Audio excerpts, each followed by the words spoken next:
একবার হজরত মুহাম্মদ সাল্লাল্লাহু আলাইহি সাল্লাম কোনো এক জায়গায় যাচ্ছিলেন।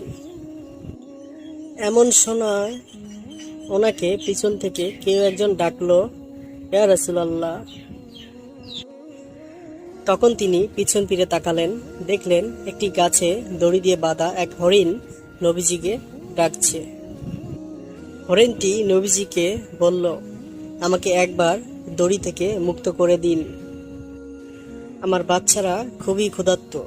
আমি কথা দিচ্ছি আমার বাচ্চাদের আমি দুধ খাইয়ে আবার ফিরে আসব। নবীজি হরিণটিকে মুক্ত করে দিলেন, আর তিনি হরিণের জিম্মাদার হয়ে সেই গাছের নিচে বসে আছেন। তখন শিকারী এসে দেখে তার হরিণটি নেই। তখন নবীজি বললেন, আমি হরিণটিকে মুক্ত করে দিয়েছি।